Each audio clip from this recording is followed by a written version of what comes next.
Hey everyone, just a quick ask before we get into the newscast. If you really like Wake Up, I would love it if you gave us 5 stars on Spotify or Apple Podcasts and drop a quick comment there to let people know about this newscast. It would really help people discover us.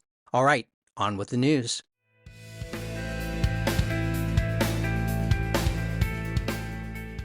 Wake up, Pittsburgh. You've made it through the week. I'm Matt Peiken, and this is your local newscast for Friday, January 9th. Governor Josh Shapiro formally launched his re-election campaign in Pittsburgh yesterday, opening what is expected to be a high-profile bid for a second term. The announcement follows a week of public appearances in the city, including an inauguration of new Mayor Corey O'Connor. In a campaign video released ahead of the event, Shapiro highlighted his administration's work on education funding, job access, and tax cuts, even with a divided legislature. He enters the race with a record-setting $30 million war chest. Read more about this at WESA.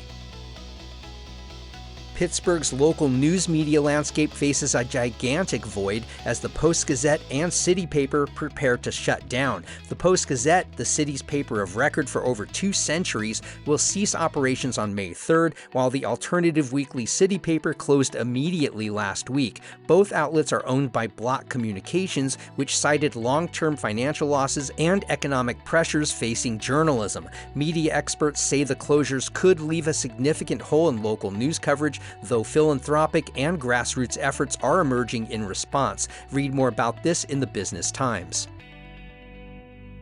Allegheny County has joined a growing national effort to use wastewater to track shifts in the local drug supply. Through a contract with BioBot Analytics, the county analyzes raw sewage twice weekly to detect substances like fentanyl, cocaine, and newer synthetic drugs such as xylazine and medetomidine. Officials say the data helps shape public health responses and guide opioid settlement spending, including wound care training and withdrawal management. While not precise enough to pinpoint neighborhoods, the monitoring provides real-time insight into community drug trends. Read more about this in the Post-Gazette.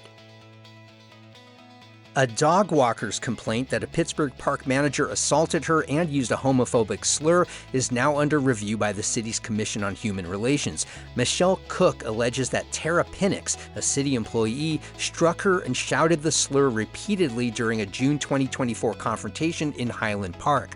Police body cam footage shows Pinnix admitting to using the slur. Though internal investigators sustained the misconduct allegations, Pinnix faced no discipline. The city now questions the Commission's authority to hear such cases. A decision is expected soon. Read more about this at Public Source. And 10 influential Pittsburghers have received keys to the city honoring their lifelong contributions to civic life, social justice, the arts, and public service. Honorees included former judges Kim Berkeley Clark and Cynthia A. Baldwin, civil rights leader Tim Stevens, jazz legend Roger Humphreys, and Dr. Jim Withers, known as the father of street medicine. The event highlighted the city's effort to honor its unsung heroes, and the mayor emphasized the importance of recognizing diverse leaders who've shaped Pittsburgh's future. Read more about this in the New Pittsburgh Courier.